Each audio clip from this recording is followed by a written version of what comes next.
Hello again, everyone. As you can probably tell from the title, we're back again today for another episode of the Clektive Thinking podcast. Joining me once again is Elliott, and for today's episode, we're going to be taking a look at the top releases of 2025 from Snowflake. Now, Snowflake are entering their new financial year as of February 2026, which means we can soon expect to hear a whole load about their plans for 2026 and beyond. We're all bombarded with tech news every day. Certainly from our side, we feel it. As a result of that, it can be quite easy to miss the benefits that a new product or a new release can bring to a business, to your business. So we felt that as Snowflake specialists, we try and help break down the jargon and the noise today and explain in real terms what the innovation we saw in 2025 means for businesses that are crafting their strategies for 2026. Ian, thanks for joining me again. No problem at all. No, it's great to be back. Where do we start? Where do we start for 2025? 42 releases from Snowflake in 2025. What a year.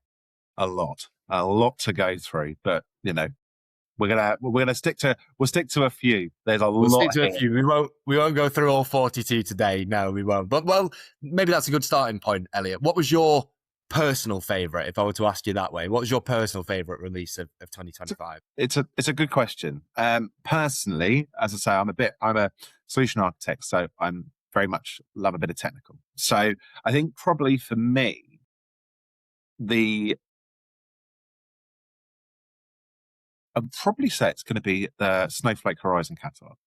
And what that is, me just saying Snowflake Horizon Catalogue, what that really is a data catalogue produced and provided by Snowflake now within the platform, which I think is just amazing to support with data governance and really help organizations to find their data in all these different places, all these different buckets, all these different locations. And I think that's what's really, really interesting. Being able to take the information, be able to discover it, manage it, govern it for the entire data estate, not just the stuff that's in Snowflake, but sort of across all these platforms and clouds. I think that's the really, really interesting part. And from our side with the Horizon Catalogue, we speak data every day, don't we, Elliott? And for us, we can definitely see why unifying data would be so important. But, for someone who might be listening, who's a kind of more business focused leader or someone who's not as much on the technical side, someone like myself, perhaps, what does that really mean for a business, for an organization in terms of unifying the data? What's the kind of opportunity of doing that? Yeah, no, it's a really good point. Just having a data catalog, it's what's in it for you, the so what really.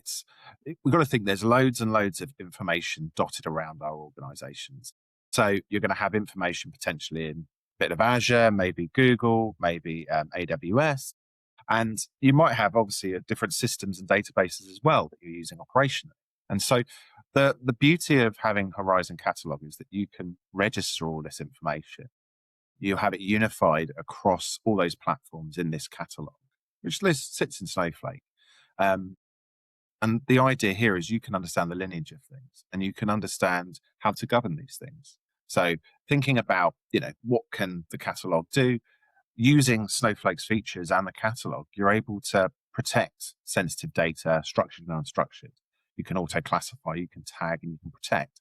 And that might be data that doesn't necessarily live per se within the Snowflake platform. So it really, really helps you to sort of be organized and actually get a handle, as I say, on the data landscape that you have.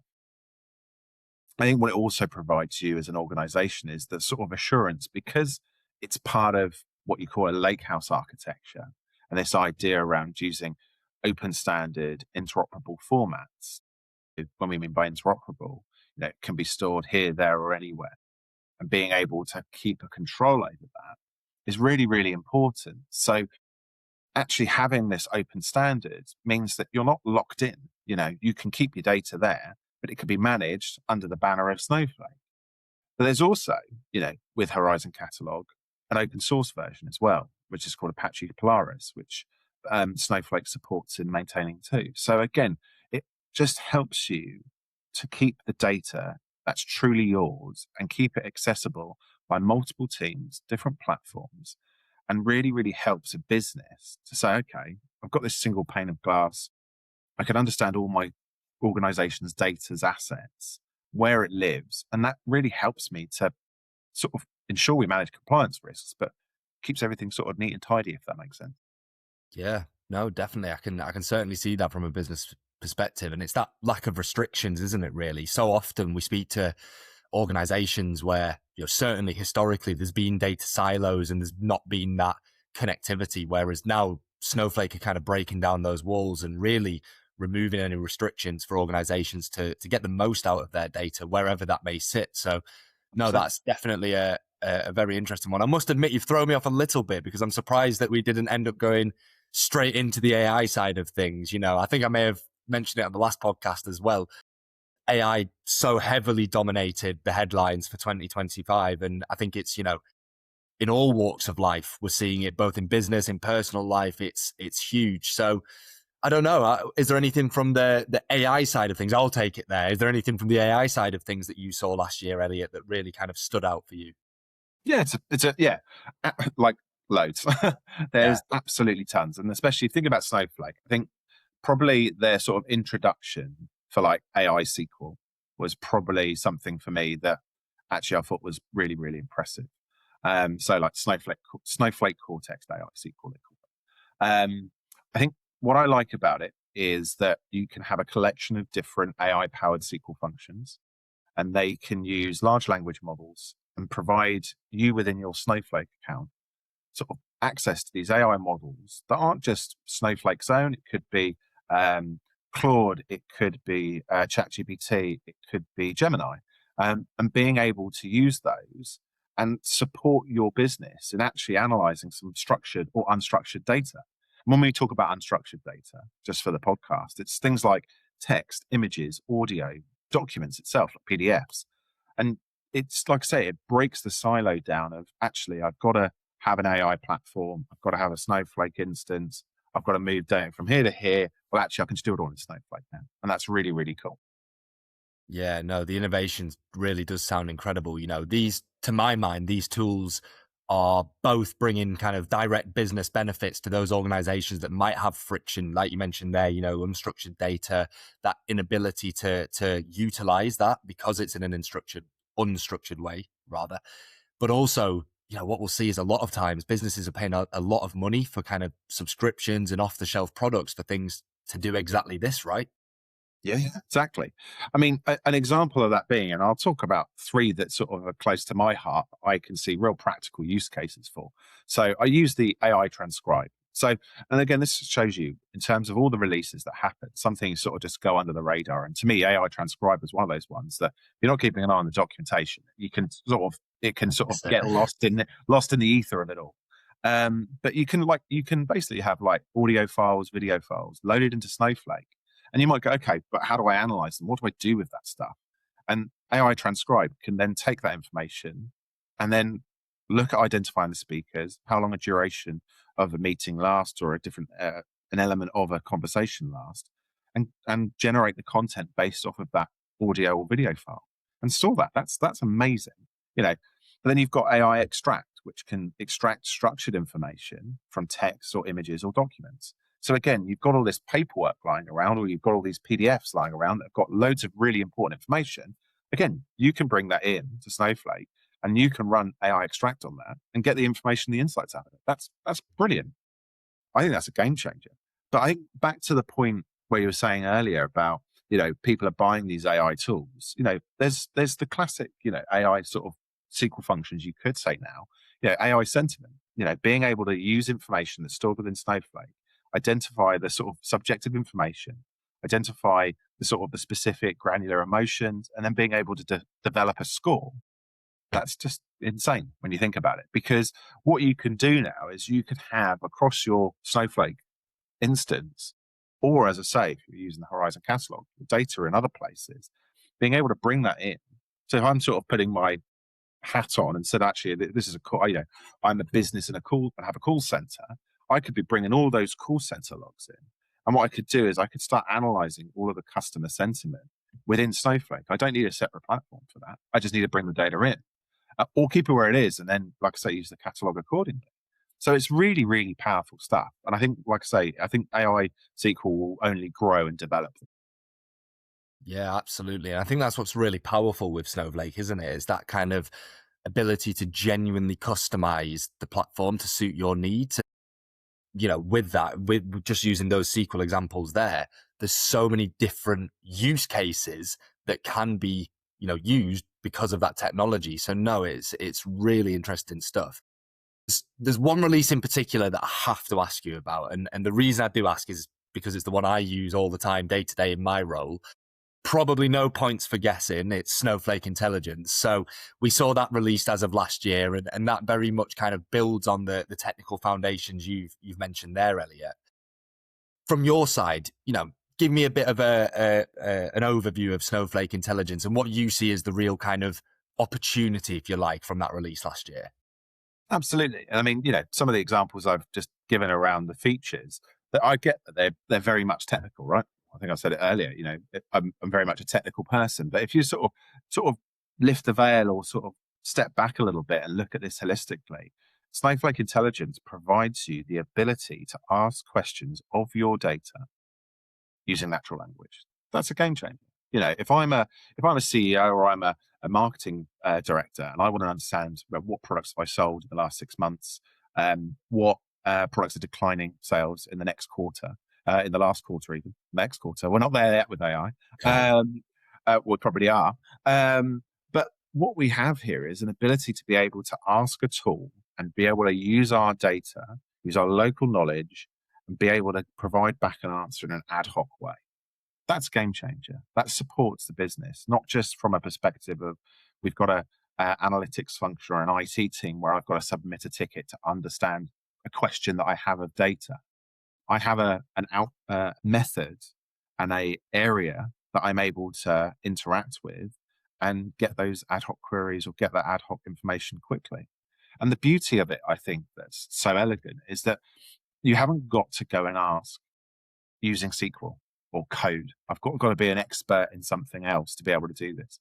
My data's organized and my data is clearly defined, has clear and concise definitions. What I'm able to do with that information is I'm able to ask questions of that data.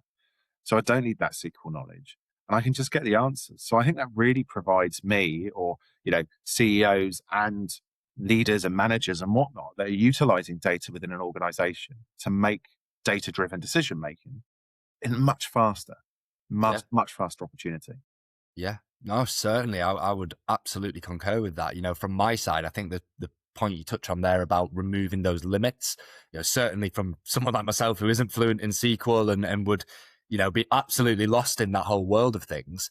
I use Snowflake Intelligence day to day in my role for a range of things, really. Things like service desk reporting, helping with creating contracts, essentially anything that I need information about product or service, a client that we work with, I can go right in there. And the beauty of it from my side is it almost starts off at a quite broad level. As you say, you can ask a generic question, you can ask something that's quite, all encompassing, but then you streamline that and you almost follow up with questions until you get to the real point of what you're trying to understand.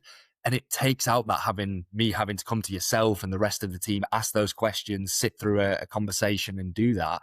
It just, empowers me with the information I need to then, we may have that conversation still, but it just gives me that top level before I then have to go to my business analyst team or whatever that may be. So I can certainly see why that's a game changer. I think that word gets thrown around a lot, but I can say from my own day to day that as of the last, 6 months or so, it has changed the game. So no, that's really interesting. Thank you, Elliott. So just before we come to a close, that feels like a really good kind of, last point there to touch on. But I just want to summarize what you've said there in terms of the key themes almost. And it feels to me like that general kind of flexibility, reducing any limitations, that overall governance and ownership of your own data, leading to those data-driven decisions is what the theme was for 2025.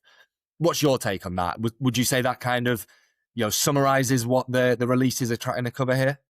I think it does, but I think as well as if you sort of even step back further, I think that what's come out over the last year, and obviously we've only touched on like 3, right? So there's loads that we've done on the table, workspaces for developers to be able to collaborate on, DBT functionality, making it easier to develop models within Snowflake. Absolute game changer from a developer standpoint. But I think what it sort of shows you is that technical teams and business teams can start to work a lot more collaboratively. And that's really, really important because all of this has got to lead to that data-driven decision making. So it's reducing the barriers. And I think what we're doing as well, and what we're finding with Snowflake, is you're getting the latest innovations. You're using AI SQL and these other things, and they have access to the latest and greatest AI models. So we're getting the latest innovation. So you can access that and be able to work really, really well with teams across the organization. So I think there's collaboration, I think there's innovation. There's definitely the AI-powered analytics side of things. But there's also this interoperability stuff that we talked about at the beginning of the podcast, where we have the Horizon Catalogue and we've got data in all these different sources. We want to be able to govern it, want to be able to put the right access and control and whatnot. A little bit sort of thinking about our last podcast. But the idea here isn't to make it harder. It's to make sure that you have the right information at the right time with the right access to get the right decisions based off of actually asking in a way that works for you. So the sort of value at speed stuff and being able to get a decision or be able to get the information to make a decision is really, really powerful. But it doesn't change, obviously, that you're going to need teams. It doesn't just change the fact that like you said earlier, that actually, if I'm working in a team or if I want to go and get an ad hoc query, I'm still going to end up working with that team. It might be that then I go and build that into a dashboard. So again, it gets you thinking. That's what I think it's about. So technical teams and business teams working collaboratively with the latest innovation to get thinking. I think that's really cool.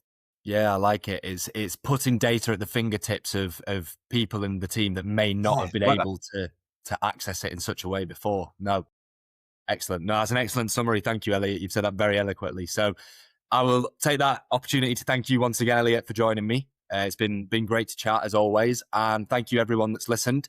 We'll be back very soon, I'm sure, with another episode spotlighting all things data and AI. And of course, we'll hope to see you there.